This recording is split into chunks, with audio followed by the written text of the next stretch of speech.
Mildly alarming statement here. The Pac-12 football season is halfway over. I know. Where did the time go? So at this point in the season, let's rank the best offenses and the best defenses we've seen in the Conference of Champions so far. Let's go. Locked On Pac-12, your daily podcast on the Pac-12 Conference.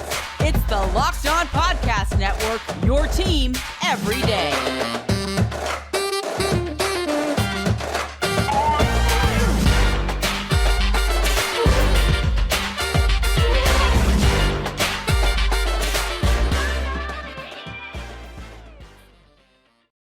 Welcome, everybody, to another episode of Locked On Pac-12. I am your host, Spencer McLaughlin, D1 play-by-play broadcaster. Thank you for making this your first listen or your first view of the day if you're watching on YouTube, part of the Locked On Podcast Network, your number one source to stay up to date with all things Conference of Champions, which is why, if you haven't already, please like, comment, subscribe wherever you're listening to or watching the show. 5-star reviews on Apple Podcasts, those help as well. Big thank you to everybody who has done all of that good stuff and who continues to support the show. I greatly appreciate all of you, and I greatly appreciate LinkedIn Jobs, the official college football recruiting sponsor here at the Locked On College Network. LinkedIn Jobs helps you find the candidates you want to talk to faster. Post your job for free at linkedin.com/locked on college. Terms and conditions apply. Not just the terms, but the conditions as well. Why are there two? I don't know. I don't make the rules. I just abide by them. I did, however, make a list of the top 12 offenses, or I should say the best offenses in the conference going 1 to 12, and the best defenses going 1 to 12. So we are going to start at the top, and then we'll end with the bottom because we're at the halfway point. So I think it's a good time to assess what we have seen and what we might expect going forward and what certain teams need to improve upon, which units have to be better for teams to hit their ceilings, which teams could be better. Let's get to all of it. We're starting with offense because it's 2022. Football is about the offense. And you know how I know that? USC was a 4-win team last year, and they're sitting at 6-0 heading into a showdown this Saturday in Salt Lake City. Spoiler alert. I like the Utes to win that game and cover the -3 or 3.5, depending on where you look. But the best offense in the Pac-12 to this point has been USC. I know they did not play well against Oregon State. I don't think any Trojan fan in the world is going to argue with you, but they ended up getting the win. A very important win. A game I thought they would lose. They could have lost. Beaver fans will tell you they should have lost. And yet, USC's offense, the defense made a play for sure, but I don't think it was a guarantee that Chance Nolan was going to be able to move them down the field. They had a game-clinching interception, but the offense came through when it needed to, even on its worst day of the year. But when I'm evaluating what's the best offense, there are a lot of things I'm looking at. Who's your quarterback? What are your stats this year? What are your weapons? What's your offensive line like? And just kind of the overall feel of how they play together. And USC is top rate in basically every category. Like the offensive line is the weakest of those areas, right? Between quarterback, weapons, and coach slash play caller, offensive line is the weakest for USC, but they're not slouches. Now, is it a dominant offensive line unit? From what I've seen, I would say no. Maybe USC fans disagree, but I don't think they're a dominant unit. Are they good enough to score a lot of points? Bet your arse they are. That is a perfectly sufficient and then some offensive line for what Lincoln Riley wants to do. And here's the thing about USC. The offensive line, I don't think it's as good as, say, like an Oregon State or an Oregon or, heck, even a Utah, though their offensive line has been a little suspect at times this year, or a UCLA. But when you have Lincoln Riley as your head coach, you don't have to have a perfect offensive line. You do not. Because if you have a really smart play caller, the way that he currently is and will be for the foreseeable future, I don't know if you've seen what's happened to Oklahoma since he left. He took a lot of talent with him, but Oklahoma, you wonder how really strong brands become bad? Oklahoma might be in the middle of finding out right now. They just got whacked by Texas. It was 49 to nothing. That's like what USC could have done to Rice this year. That should never happen. Backup quarterback or not, that should never happen. Kansas played with a backup quarterback this weekend. But I bring that up to say that Lincoln Riley's value as a play caller cannot be underestimated. Yes, he's got great personnel. But that guy knows when to call what. The offense is multiple. They are a lot more balanced than people think. But if they want to just throw the ball and go over the top, Caleb Williams, Jordan Addison, Mario Williams and company can do just that. Travis Dye's been a great addition. You've got a bunch of other weapons on that offense. I've only listed a few of them, but those are kind of the most notable ones.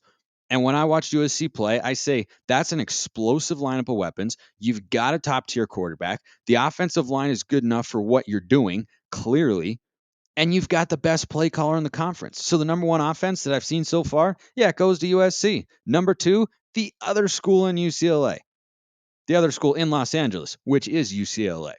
Chip Kelly, during his tenure with the Bruins, and I talked about him on Monday's show about how he's been given time to build this thing up, and this is the year for UCLA. Like, if they're going to win the Pac-12 championship, this is the season to do it. You've got Dorian Thompson-Robinson, you've got Zach Charbonnet, you've got Jake Bobo, you've got some offensive line pieces.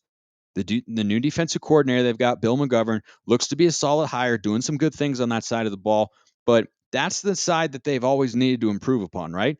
Ever since Chip Kelly got there, the offense has been scoring a lot of points. Even when DTR was turning the ball over, they could still score. Remember that game? 2018, I think it was, up in Pullman at Washington State? Cougar fans do. They probably wish I hadn't brought it up. But Chip Kelly knows how to score points, and Chip is a good play caller. And I'm a big DTR fan. I have been all year. He's playing at an exceptionally high level. You've got a running back in Zach Charbonnet who does everything. Their backup running back is good too, but Charbonnet runs the ball between the tackles, outside the tackles, runs through you, pass protects. He can catch the ball. He does so many things. And DTR's chemistry with Jake Bobo has been immense. It has been rapid, and they needed that after they lost Kyle Phillips and Greg Dulcich. But Ezekiel, the tight end, is a nice find. Bobo was an absolute stud. He has torched the last two teams that he has seen and really starting to come into his own in that offense. I like the weapons they've got. I like their offensive line. They're a little more run heavy than USC. I'd say at this point, I don't have exact figures, but based on just having watched the first half of their season, I think UCLA is probably about 60-40, maybe 50, maybe 55-45 run to pass, and USC is the opposite, right? Kind of 55-60 pass to throw. But these two teams are at the top, not the least of which is because they have balance. They can beat you in multiple ways. Their coaches know that. They're smart with personnel. They're smart with play calling. They're good on third down. They execute, right? UCLA the last couple of weeks, especially on third down, has been lethal. It was the reason they beat Washington is they converted a bunch of third downs and the Huskies could not get off the field. Those are the top two offenses so far. The third one is Oregon's. 500 yards a game. That's leading the conference at this moment. Now, they've got a tougher second half of their conference schedule coming out of the bye. They have UCLA at Autzen Stadium. They've still got to play Utah, who maybe they're the best defense in the conference. Do I feel that way? You'll just have to keep listening to find out because I'll get to the defenses, ranking them 1 through 12 at this point as well. But Oregon has been night and day from what they were offensively a year ago. Bo Nix is playing the best football of his career. He's got a bunch of weapons that he facilitates the ball to exceptionally well. The offensive line is ridiculously good. They're very experienced. They've got a couple NFL caliber guys, and they just play well together. They have done a tremendous job. That is a Mario Cristobal built offensive line, and that dude, you say what you want about him, he knows how to recruit and build offensive lines. And that Duck unit up front, they run the ball really well. They torched Stanford. They torched Arizona. They ran all over BYU as well. They throw it down the field. That's what was missing from their offense a year ago. Bo Nix has got a lot of great chemistry with those wide receivers. Chase Cota, the UCLA transfer, he's been really good. Troy Franklin is a stud. The tight ends, they've got a bunch of running backs, just a lot of weapons for Oregon. They're using a lot of them as well, which is a tough thing to do. But Kenny Dillingham, in his first year as an offensive coordinator, making quite the impression down there in Eugene. What about the rest of the teams in the Pac-12? Where do they fall after the top three on offense? And we're getting to defenses too at some point in the show. After I remind you that this episode brought to you by LinkedIn Jobs. These days, every potential new hire can feel like a high-stakes wager for your small business. You want to be 100% certain, 100% that you have access to the best qualified candidates available. That's why you have to check out LinkedIn Jobs, helping you find the right people for your team faster and for free. Go post a job on there, add the purple hashtag hiring frame to your LinkedIn profile to spread the word that you're hiring. Small businesses rate LinkedIn Jobs as number one in delivering quality hires versus leading competitors. LinkedIn Jobs helps you find the candidates you want to talk to faster, and they're qualified for the roles. Post your job for free at linkedin.com/lockedoncollege. That's linkedin.com/lockedoncollege to post your job for free. Terms and conditions apply. So those are the top three offenses I've seen so far. Number four, and this is where it starts to get tricky. It is tricky because there are a lot of different ways you can go. I still like the Utes. I am not selling my Utah stock. I'm not really selling the Washington stock either because they're right behind Utah at number 5. I'll get to them. But Cam Rising is still a good quarterback in this conference. And he doesn't have Brant Keithy anymore. That hurts. That definitely hurts. You know who he does have?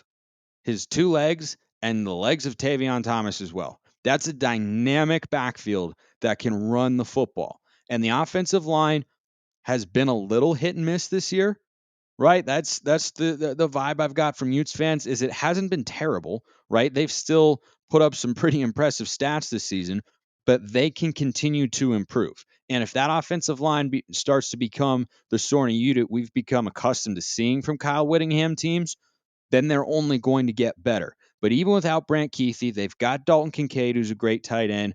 I like their backup running back too in the passing game, Bernard. He's a really, really nice player. But you got Devon Vele on the outside, and Cam Rising is always making the right play.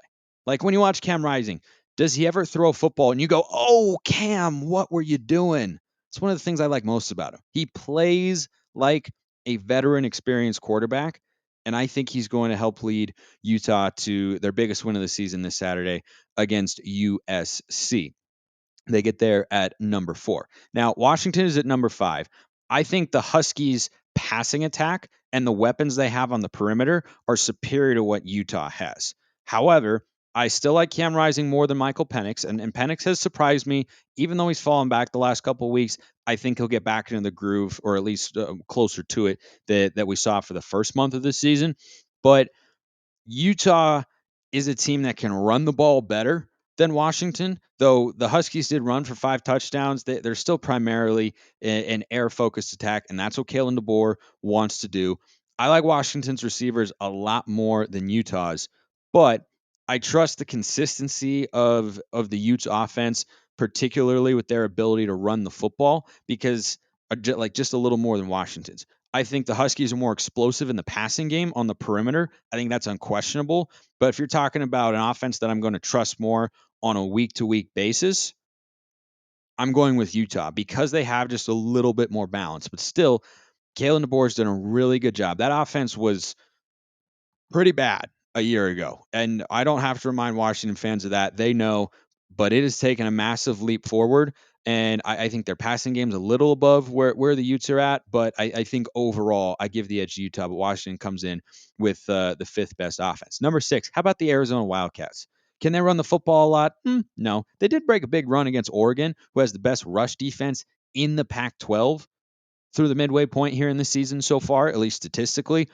They did break a big run, but they're still working on the offensive line. Jed Fish was asked about it, and he's been pretty blunt about how they just need to go out and find bodies. They just need to be able to go out and find guys who are big enough to compete with the players they're seeing on a weekly basis. But the combination of Jaden DeLora, Tetairoa McMillan, Dorian Singer, and Jacob Cowing, those guys can play. Those guys are good athletes. They're good football players. They can move the ball, score points. Cal's defense, which I'll get to later in the show, is not quite what it has been the last couple of years, but it's still solid. And I watched Arizona go put up 31 points in Berkeley, and I think that's impressive. And I'm a Delora fan. He's got some flaws and limitations. Doesn't have the biggest arm. He's not super fast, but he's mobile enough. But he can, be a little careless at times. He had a fumbled exchange with Jacob Cowing on a jet sweep. He fumbled another time and threw an interception against Oregon this weekend. So he's still ironing that stuff out. but they can throw the ball, and they've got the weapons right now. And I like the chemistry I'm seeing between that trio. So Arizona at 6. Number 7, Oregon State. This may surprise some people, but if you can get Chance Nolan back and healthy and back to playing the brand of football he was through the first 3 weeks of the season, then this is a very good Oregon State offense. However, one question we had about Chance Nolan coming into this year was, can he be more consistent? And through the first 3 games, it looked like he was becoming that sort of player. And then the USC game happened, and now he's battling an injury.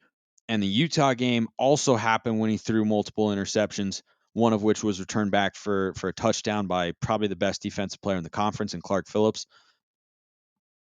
It's a problem. It's the reason they're not higher on this list. I would have had them above Arizona because they, like Utah over Washington, have more balance in what they do offensively, but the turnovers have been a problem, and I don't know what I'm going to get from Chance Nolan going forward, even if he's healthy, and I don't know if he's healthy. So Oregon State down there at 7, but by the end of the year, they could be up much closer to the top because I love their offensive line. And I like the way that they can run the football, and they know what they are offensively as well. They're a pro style offense, and they do just that.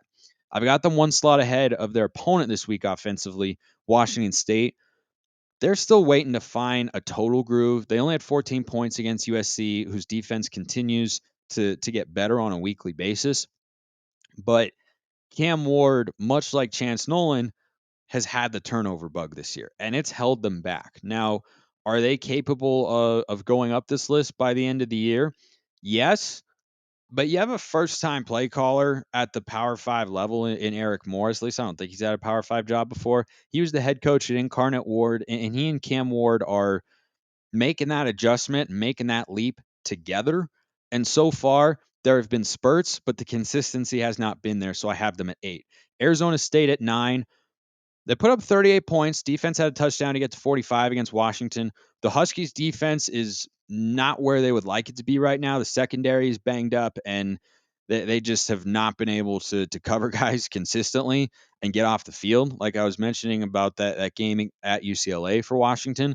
Arizona State has had some nice moments, but they've also had the Utah game. They also had the Eastern Michigan game. I can't unsee that. And look, is it a different vibe there with Sean Aguano now, especially now that they've gotten a victory? Yeah, sure, but they've now got quarterback questions because you don't know how healthy Emory Jones is going to be going forward. Hopefully he's all right, but he hasn't been as good as he's capable of being this season. Not super high in the Sun Devils. I do have them slotted one place ahead of Cal. That look, yeah, Jay Nott is good. Jay Nott is good. Couple receivers I watched, I think okay, those are decent players, but you got Jack Blummer at quarterback, and um, I'm blanking on the name of their offensive coordinator, who I now need to look up. But I'm not a big fan of Bill Musgrave. Bill Musgrave is the OC. He's been there for a few years, and he's just never been able to put together a good offense. And this year doesn't appear to be that different. Um, they've had some decent moments, but it's kind of the Jaden Ott show. And when you're that reliant on a running back with an offensive line that is okay, it doesn't give me a lot of hope and excitement with regards to your offensive potential. Number 11, Stanford. I am not a fan of the long mesh. Now, it works for Wake Forest. That's a pretty good football team. The Demon Deacons don't do it as often as Stanford. They don't do it on, like 3rd and 8 or 3rd and 10. Give the quarterback an option to hand it off on 3rd and 10. Like, what are you doing? You have a guy who has at least somewhat of an NFL caliber arm in Tanner McKee, and I think you're hamstringing him a little bit in that sense. But the other thing I noticed too, Wake Forest just has better athletes than Stanford by a lot. And it's not that Stanford's athletes are, woefully inferior, but Wake Forest just looks faster when they run this stuff. And the offensive line is better. And I think Stanford has let their offensive line slip as the core of their identity on that side of the ball. And the numbers just haven't been there. They've put up a couple garbage time stats, but they've had turnover problems. They're not moving the ball consistently. I just don't really like what I'm seeing from them. And David Shaw should be on the hot seat right now. I don't know if he is, but he should be because they haven't won a game against a real opponent in a long, long time. And then last is Colorado. I don't think I need to do a breakdown there. Um, Spoiler alert, they're going to be last for defense too because yeah, tough times in Boulder.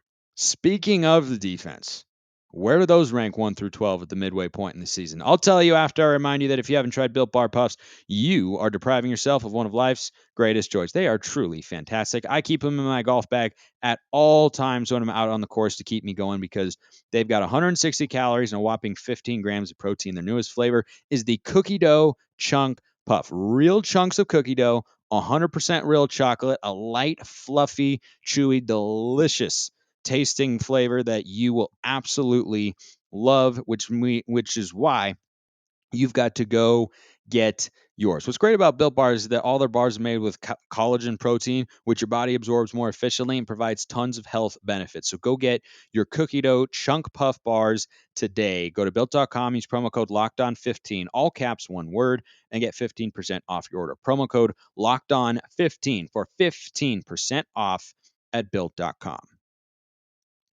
So let's rank the Pac-12 defenses 1 through 12 at the midway point here in the 2022 season. Number 12, we're going to start at the bottom and work our way up, is Colorado.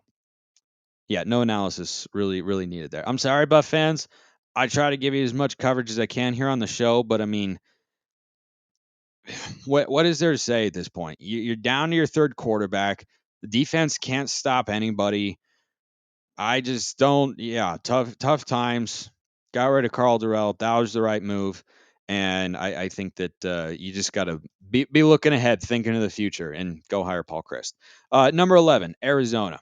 They allowed 49 points to Cal, who, if you remember, and if you've been watching or listening to this show, I have as the number 10 offense so far in the Pac-12. And Arizona allowed 49 points. The rebuild is well underway for Arizona with Jed Fish. But much like Chip Kelly at UCLA, he needs to be given time because that's not a place where it's a quick turnaround like a Washington or when Mark Helfrich was fired and Oregon brought in a couple coaches who were able to have winning seasons right away, or USC, right? Quick turnaround.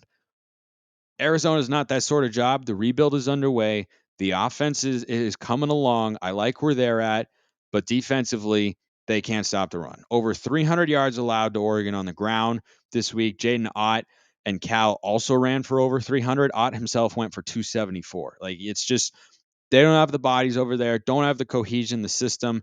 It's okay. It's not, like Colorado or anything, but statistically, it's kind of close, and I have not been impressed with what I've seen from them so far, and I don't expect to be, right? Like, that is the sort of thing, like Jed Fisher talking about, that takes time. You need bigger guys up front. You need faster players in the secondary, and you need those guys also to have some coaching under their belt. So Arizona, number 11, Stanford at number 10, also allowed 300 yards rushing to Oregon.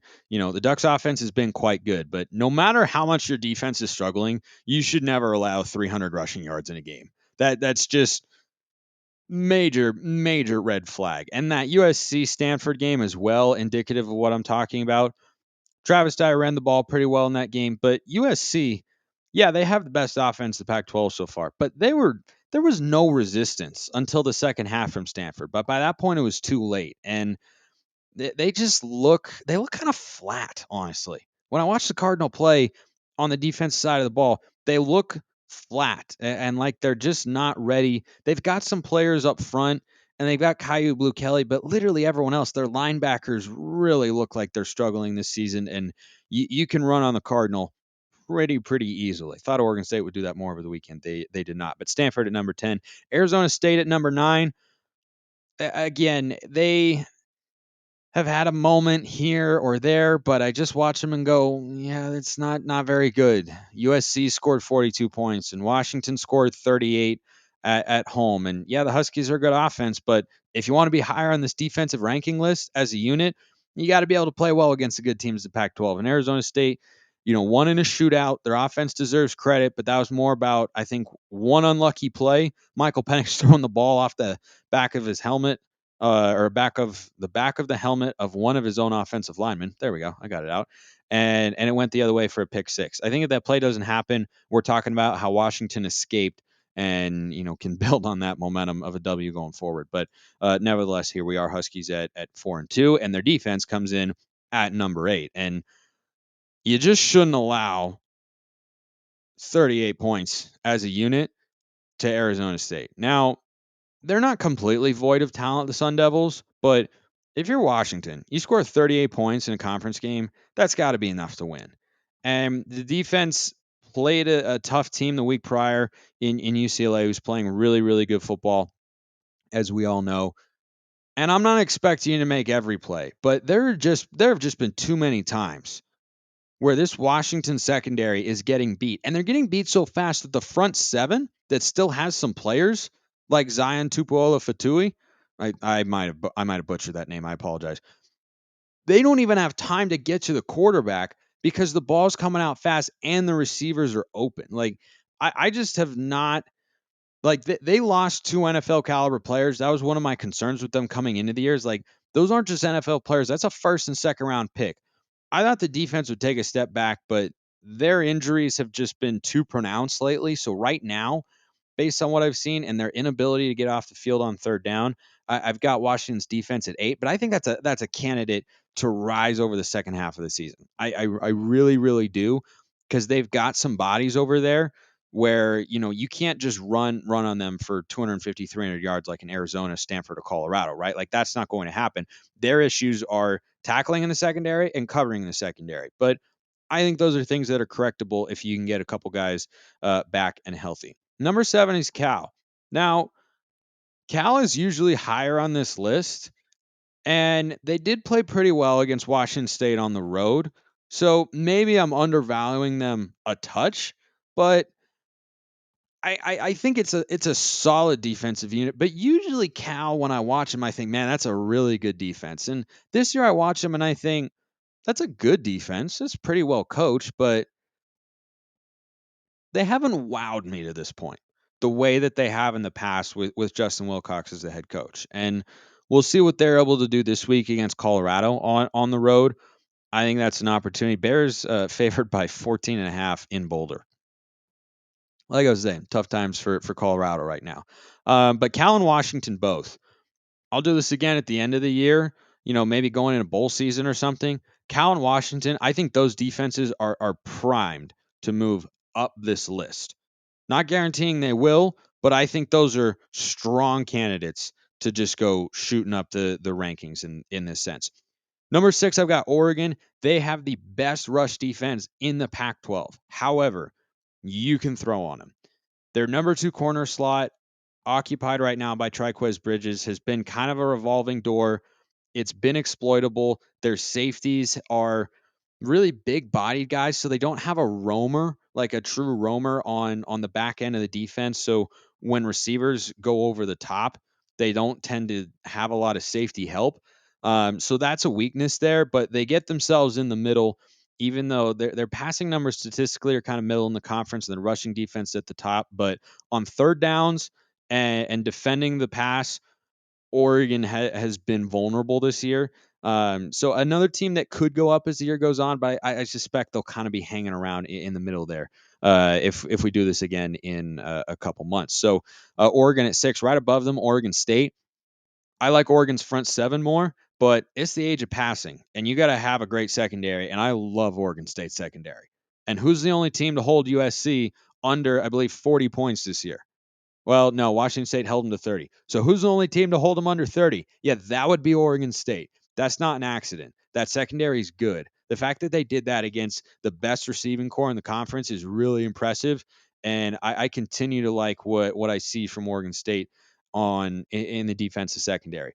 Up front, they're okay, but the back end here is where I'd really, really like to be using first-year defensive coordinator Trent Bray. I think he's doing a good job. Speaking of first-year defensive coordinators, I do have UCLA here at number 4. Now, I was concerned about this side of the ball coming into the year, and once Bill McGovern had a couple games under his belt and they allowed 31 points at home to a Sun Belt team, but they've elevated their level of play.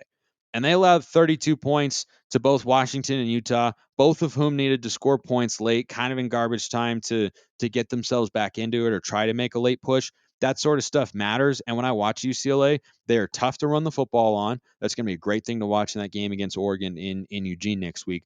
But they also have some playmakers in the secondary, and they've just improved from a coverage standpoint to where there are not as many open guys and they're not as predictable with their play calling as they were a year ago. I think McGovern's done a good thing. And Latu, oh man, that guy is an absolute force. And that's something they've needed because he can generate a pass rush and make plays against the run. Number 3, I've got USC. They could be number 1. I don't have them there because you can still run on them. And the two teams that are above them, it's a lot tougher to do that on a general level. But USC does lead the conference in points per game allowed, and that is a really impressive stat to this point. I think Utah could make that average go in the other direction, but the fact that USC has just been forcing turnovers and creating sacks at a nationally great rate. They're tops in the country in both of those categories.